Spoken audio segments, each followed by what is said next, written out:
प्यारे बच्चों, आज हम समुच्चय के प्रश्नावली 1B के क्वेश्चन नंबर 6, 7, 8, 9, 10, 11, 12 को बताएंगे। इसमें जो है समुच्चय के प्रकार से संबंधित प्रश्नों को हल किया जाएगा। आप सभी बच्चों को हमारी तरफ से होली की ढेर सारी शुभकामनाएं।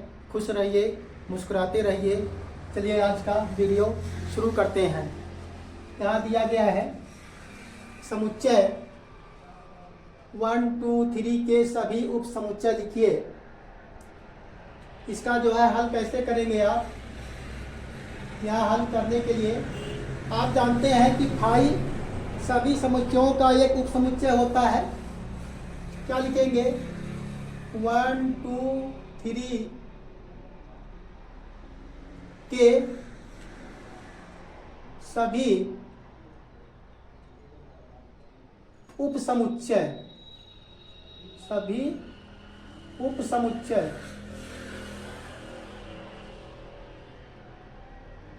इसको लिखने आप जानते हैं इसके क्या होंगे। तो समुच्चय बराबर इसका क्या हो जाएगा? 1, 2, 3 के सभी उप समुच्चय।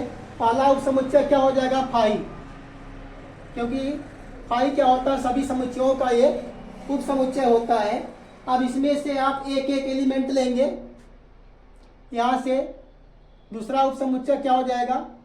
1, तीसरा हो जाएगा 2 और चौथा हो जाएगा आपका 3। अब हमने जो है एक एक एलिमेंट को ले लिया। अब दो दो एलिमेंट को लिया जाएगा।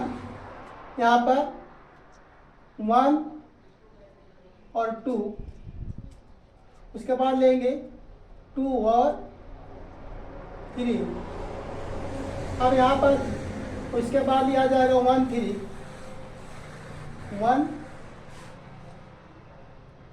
1, 3।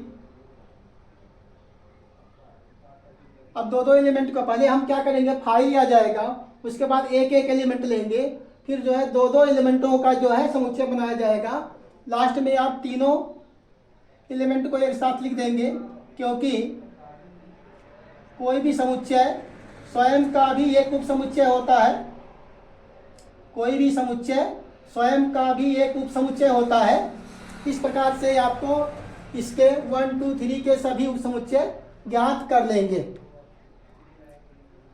अगला क्वेश्चन दिया गया है, निम्नलिखित समुच्चयों में से कौन से समुच्चय किसके उचित उप समुच्चय हैं? उचित उप समुच्चय का मतलब यह होता है कि ऐसे समुच्चय, जैसे हम अगर कहते हैं कि ए समुच्चय ए उचित समुच्चय बी, अर्थात इसका मतलब क्या है? ए के सभी अवयव डी में उपस्थित हों, परंतु बी में एक अवयव ऐसा होना चाहिए जो ए में उपस्थित ना हो, तो उसे कहते हैं ए प्रॉपर सबसेट बी। अर्थात आप कह सकते हैं ए सबसेट बी और A is not equal to B, अर्थात जो है ए के बी के बराबर नहीं हो, तब क्या होगा? यहाँ एक उचित उप समुच्चय होगा। यहाँ पर देखिए इसको कैसे हल किया जाएगा। यहाँ पर जैसे इसको समझने के लिए आप ऐसा भी कर सकते हैं, जैसे आपको एग्जाम्पल के तौर पर आप बता दें। जैसे आपको यहाँ ए दिया गया है 1, 2, 3, किस प्रकार से दिया गया, और बी दिया गया है यहाँ पर 1, 2, 3 और 4 दे दिया गया। अब देखिए इसमें एक एलिमेंट ऐसा है जो ए में नहीं है और बाकी सभी ए के एलिमेंट क्या है? बी में उपस्थित हैं। तब आप ये कह सकते हैं A subset B, A proper subset B कह सकते हैं। तथा क्या है? A is not equal to B, A क्या है? बी के बराबर नहीं है। क्यों नहीं है? क्योंकि इसमें एक एलिमेंट अधिक है और इसमें वह एलिमेंट इसमें ए में बिलोंग नहीं कर रहा। 4 एलिमेंट, तो एलिमेंट 4 क्या है? समुच्चय में बिलोंग नहीं कर रहा है, इसलिए A is not equal to B आप लिख देंगे। अर्थात प्रॉपर सबसेट की यही परिभाषा है, ए के सभी अवयव बी में उपस्थित हो, परंतु बी में एक अवयव ऐसा होना चाहिए जो ए में ना हो, तब आप यही लिख सकते हैं, तब आप ए प्रॉपर सबसेट बी लिख सकते हैं। आप इस प्रकार से जो है उचित समुच्चय का निर्धारण कर सकते हैं। यहाँ पर देखिए, यहाँ पर दिया गया है क्वेश्चन को कैसे सॉल्व करेंगे। इसको सॉल्व करने के लिए इसको कैसे हल किया जाएगा, यहाँ दिया गया है a equal to X is such that X एक वर्ग है, और b दिया गया है X is such that X एक चतुर्भुज है। अर्थात यहाँ पर a वर्ग है, इसमें देखिए वर्ग में 4 शीर्ष होते हैं।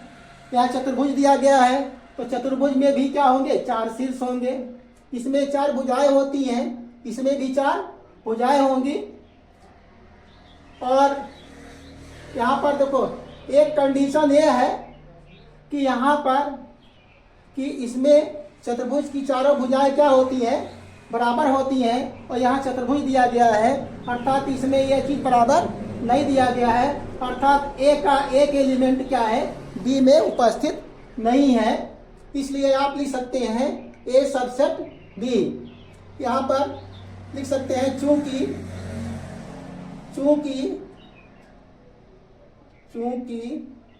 ए के सभी अवयव बी में उपस्थित हैं, बी में उपस्थित है,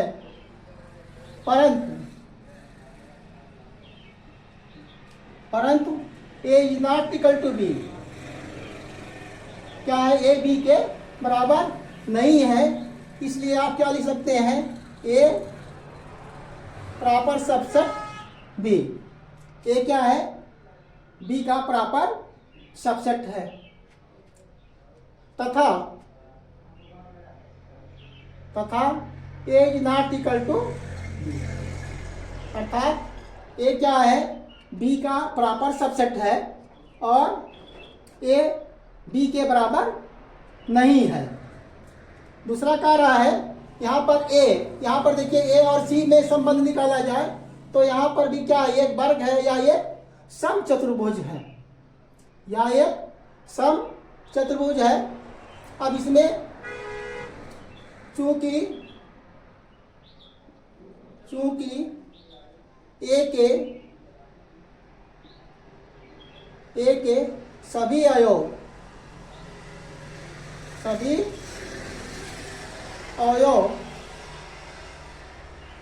बी में नहीं सी सॉरी ए के सभी अवयव सी में उपस्थित है,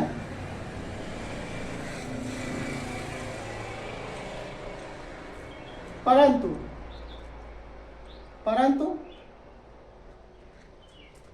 A is not equal to C. अब ये कैसे है कि ए इज नॉट इक्वल टू सी कैसे होगा, ए इज नॉट इक्वल टू सी। यहाँ पर या एक वर्ग है और या एक समचतुर्भुज है, तो इसमें इसके विकर्ण बराबर होते हैं, परंतु समचतुर्भुज के विकर्ण बराबर नहीं होते हैं। समचतुर्भुज के विकर्ण बराबर नहीं होते हैं और ये वर्ग के विकर्ण बराबर होते हैं, अर्थात ए का एक ऐसा एलिमेंट है जो बी में उपस्थित नहीं है। तो आप लिख सकते हैं, इसलिए क्या लिख सकते हैं कि आप ए सबसेट सी लिख सकते हैं, ए सबसेट सी तथा ए सबसेट सी तथा A is not equal to C, A is not equal to C. अब यहाँ पर ए और डी में देखा जाए, ए और डी में दिया जाए तो यहाँ देखिए, यहाँ x is such that X एक वर्ग है और x is such that X एक आयत है। तो यहाँ पर भी इसमें भी 4 शीर्ष होते हैं, इसमें भी 4 शीर्ष होते हैं, इसमें भी 2 विकर्ण होते हैं, इसमें भी 2 विकर्ण होते हैं। लेकिन एक कंडीशन एक ऐसा है कि वर्ग की सभी भुजाएं बराबर होती हैं और इसमें आयत की सभी भुजाएं बराबर नहीं होती, अर्थात एक एलिमेंट ऐसा है जो दोनों में उपस्थित नहीं है। इसलिए आप लिख सकते हैं चूंकि ए के सभी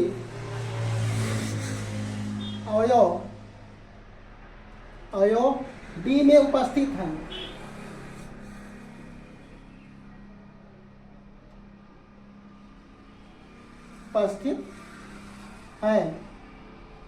परंतु A is not equal to D, परंतु A is not equal to D, अर्थात ए डी के बराबर नहीं है। तब क्या लिख सकते हैं? इसलिए क्या हो जाएगा? A proper subset D, A proper subset D तथा A is not equal to D, A is not equal to D. और अब डी और सी में देखा जाए संबंध, यहाँ डी और सी दिया गया है। डी तो डी क्या है? एक आयत है, एक्स इक्वल से आयत है। और डी और बी में क्या है? डी और बी में संबंध देखा जाए तो डी आपका क्या है? एक आयत है और बी क्या है? एक चतुर्भुज है। यहाँ भी एक चतुर्भुज का विशेष रूप होता है, यहाँ एक चतुर्भुज दिया गया है, अर्थात ये आयत है। इसमें क्या है? आयत की आमने सामने की भुजाएं बराबर होती हैं और इसमें ऐसा बराबर का कोई जो है शर्त यहाँ पर नहीं दिया गया, एक चतुर्भुज दिया गया है। अर्थात ए के सभी और डी के सभी अवयव क्या करेंगे? बी में उपस्थित होंगे या बिलोंग करेंगे, परंतु जो है डी क्या है? डी के बराबर नहीं है। डी क्या है? डी के बराबर नहीं है। ऐसे लिखेंगे चूंकि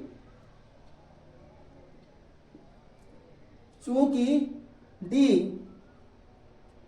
के सभी अवयव बी में उपस्थित हैं, बी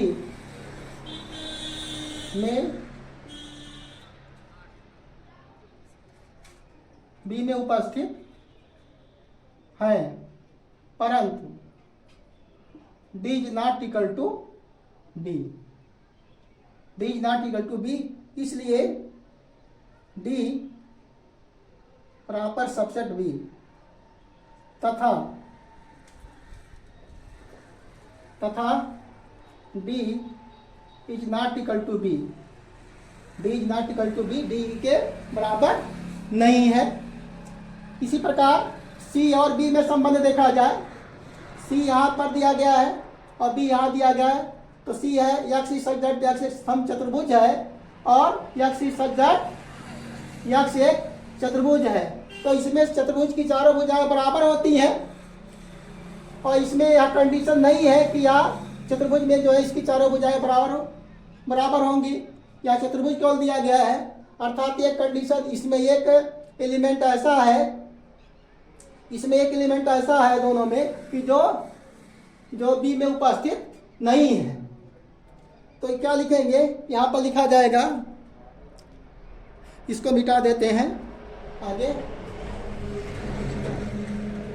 यहाँ लिखा जाएगा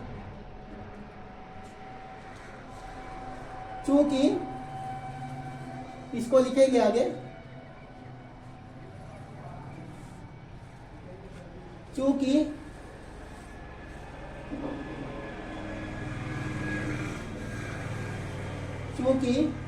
सी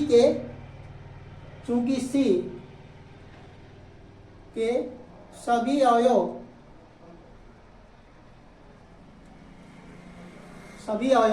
सी के सभी अवयव बी में उपस्थित हैं, बी में उपस्थित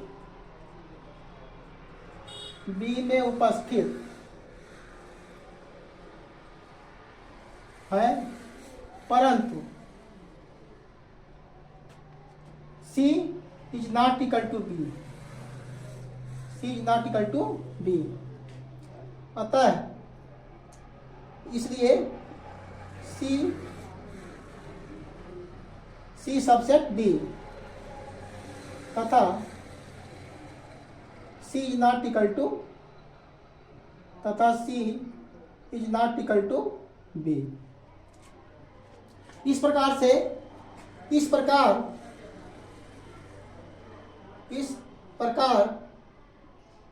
समुच्चय ए, इस प्रकार समुच्चय ए क्या है, बी कामा सी कामा बी, बी समुच्चय ए, समुच्चय इस प्रकार समुच्चय ए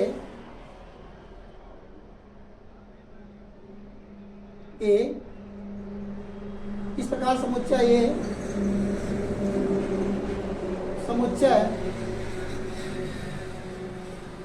समुच्चय कौन से, बी सी डी का उचित उपसमुच्चय है, उपसमुच्चय है। अर्थात ए क्या है, बी का, सी का और डी का क्या है, उचित उप समुच्चय है। यहाँ क्या है, समुच्चय ये क्या है, बी का, सी का और डी का उचित उप समुच्चय है। और इसी प्रकार लिख सकते हैं कि सी के बारे में कहा जाए, सी और बी में संबंध देखा जाए। सी क्या है, यक्ष सजट यक्ष एक समचतुर्भुज है, और डी नहीं सारी यहाँ सी के बारे में सी नहीं कह सकते हैं। सी का भी है, डी का भी है, डी सी ए का और बी का, सी का और डी का, बी का, सी का, डी का, ये समुच्चय ये क्या है, बी और सी और डी का क्या है, उचित उप समुच्चय है। अब यहाँ पर देखा जाए डी और बी में संबंध देखा जाए, डी और बी, तो यहाँ पर चूंकि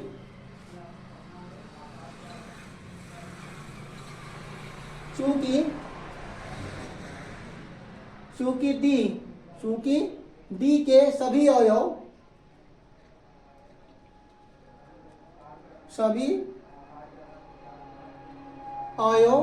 बी के अवयव हैं, बी में उपस्थित हैं, बी में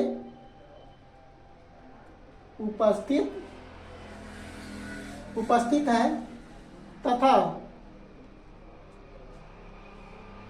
डी के सभी अवयव बी में उपस्थित है, तथा D is not equal to B, इसलिए डी प्रॉपर सबसेट बी, तथा D is not equal to B. इसी प्रकार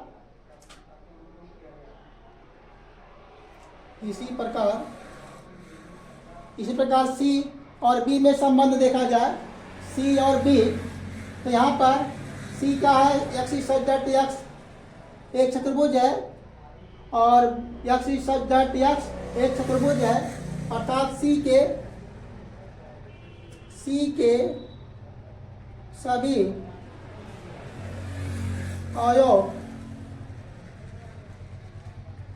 सभी अवयव बी में उपस्थित है,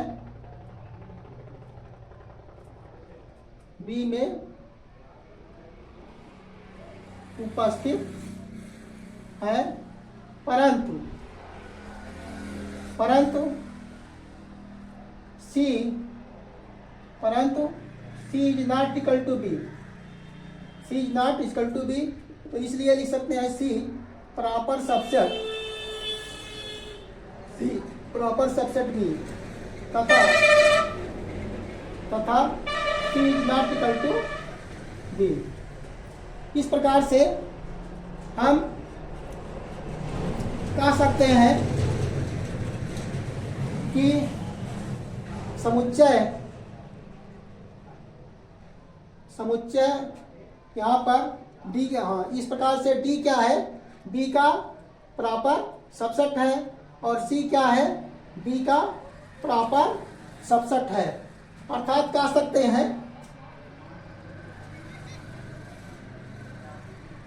अर्थात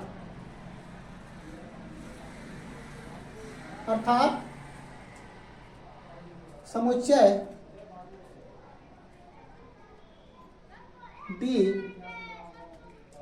डी तथा सी समुच्चय बी के उचित उपसमुच्चय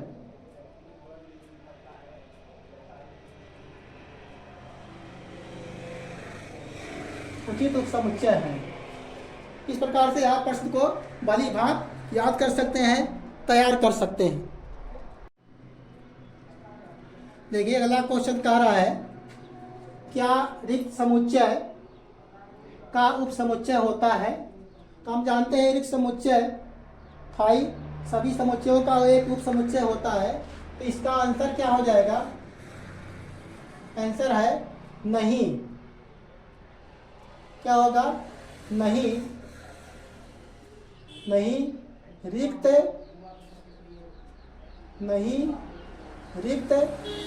समुच्चय का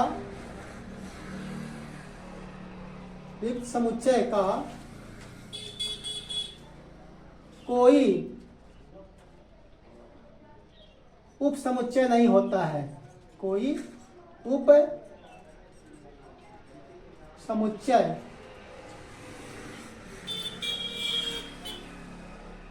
उपसमुच्चय कोई उपसमुच्चय नहीं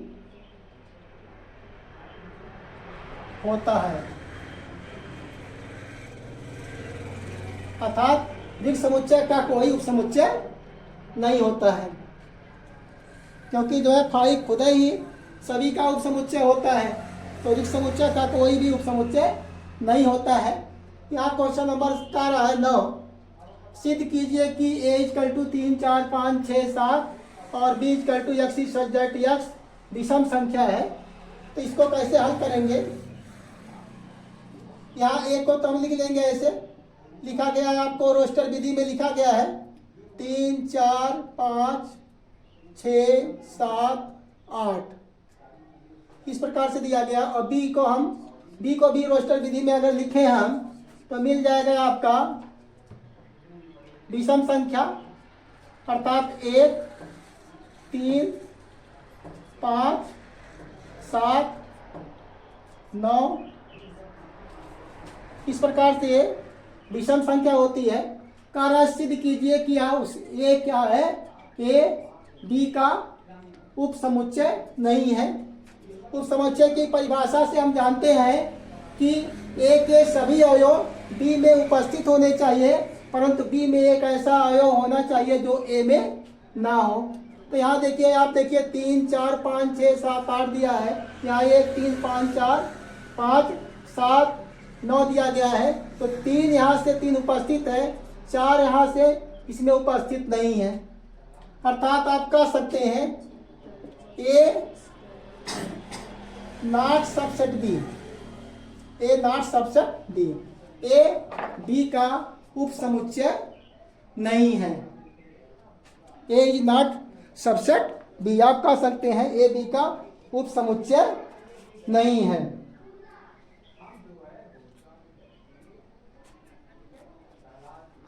इसके बाद आपको दिया गया है 10वां क्वेश्चन कह रहा है, बताओ निम्नलिखित कथन सत्य है या असत्य है।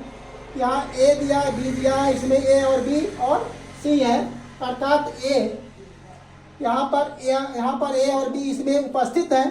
अर्थात इस समुच्चय के सभी अवयव इस समुच्चय में उपस्थित हैं।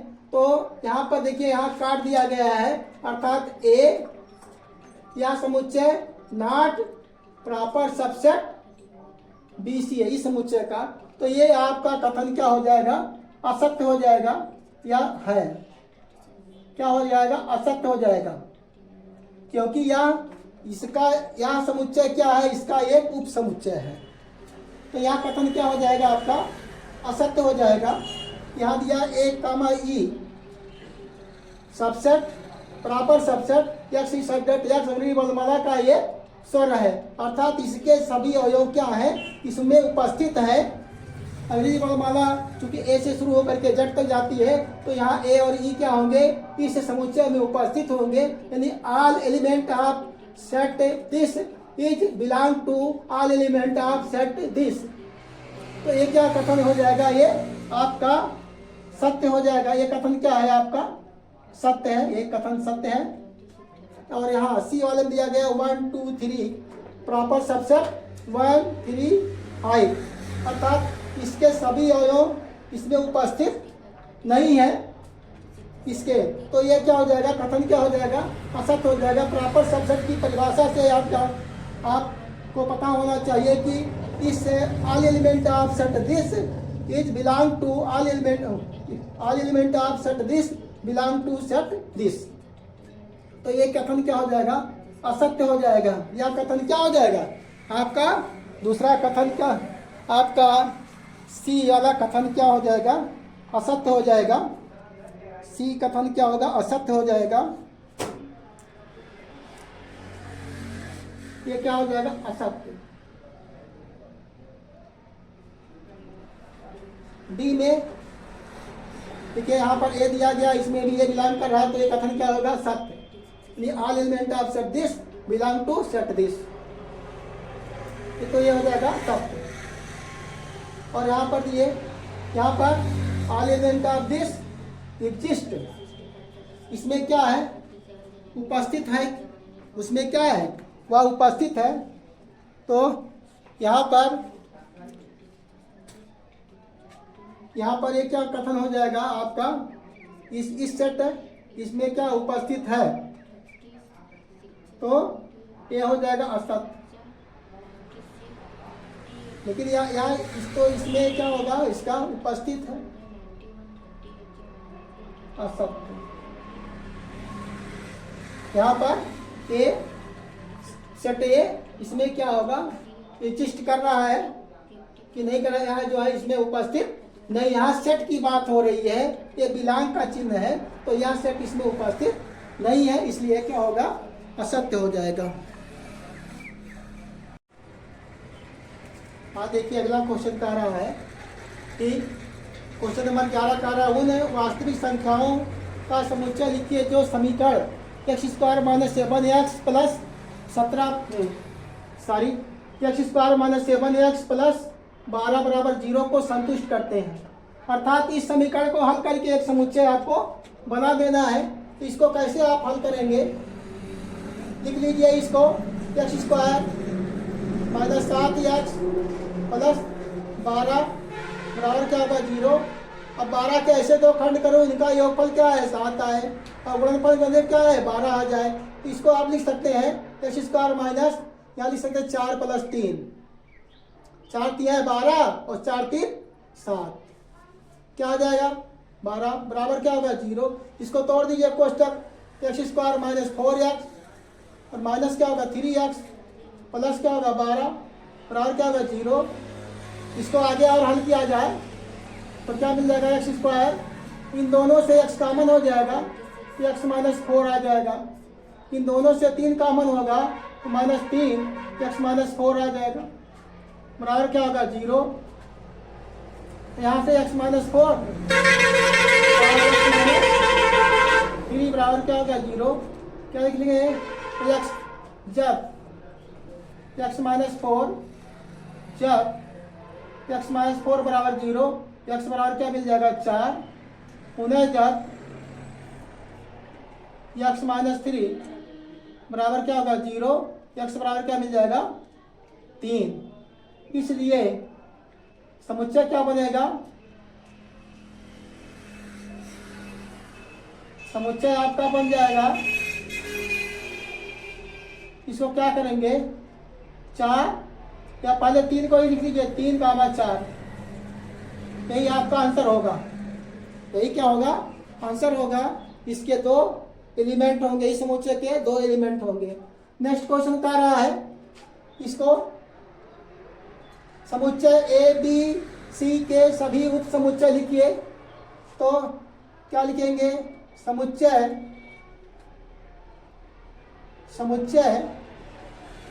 ए बी सी के सभी उप समुच्चय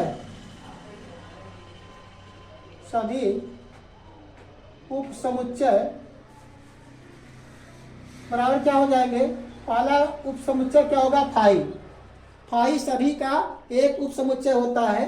अब इसमें जो समुच्चय आपको दिए गए उनमें से एक एक एलिमेंट ले लीजिए, एक एक एलिमेंट का एक समुच्चय बना लीजिए।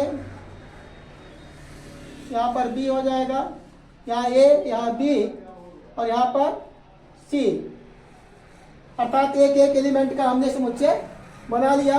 अब दो दो एलिमेंट का समुच्चय बनाएंगे, ए कामा बी, और फिर आ जाएगा बी कामा सी, और उसके बाद क्या हो जाएगा?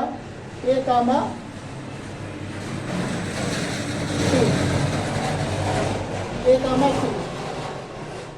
ये दो दो एलिमेंट के हो गए। लास्ट में क्या करेंगे? तीनों, क्योंकि प्रत्येक समुच्चय स्वयं का एक उप समुच्चय होता है, तो ए कामा B comma C.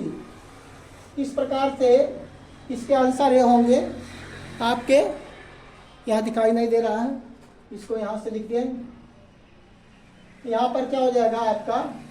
A B comma सी, ये उत्तर होंगे आपके। इसमें इसके उप समुच्चय आपके उप समुच्चय ये होंगे।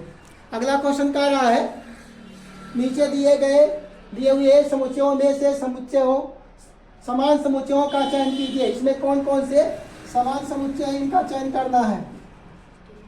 आप देखिए इसमें कौन कौन से समान समुच्चय है, इसी को आपको बताना है। यहाँ पर देखिए 2 4 6 नहीं 2 4 8 12, यहाँ 1 2 3 4, और कहाँ पर है? यहाँ पर देखिए 1 2 3 4, अर्थात बी और डी बराबर है, तो समान समुच्चय क्या होंगे? बी बराबर डी, बी बराबर डी क्या होंगे? समान समुच्चय होंगे, क्योंकि बी के जो एलिमेंट है वही जो है डी के भी एलिमेंट हैं। अब यहाँ पर देखिए, यहाँ 0 दिया, ए दिया है, 0 और ए दिया गया है, 0 और ए, और जी आपका दिया गया है, जी में गलत हो गया है, इसमें जी में कुछ मिस्टेक हो गया। जी वाला आपका है -1, 1 और ई यहाँ देखिए, हाँ सही है, सही लिखा गया था। जी क्या है? 1, -1, और ई क्या है? -1 और 1। तो यहाँ पर देखो इसके जो एलिमेंट है वही आपके जी के एलिमेंट है, तो क्या हो जाएगा? ई बराबर जी हो जाएगा, क्योंकि जो एलिमेंट आपके ई के हैं वही एलिमेंट क्या है?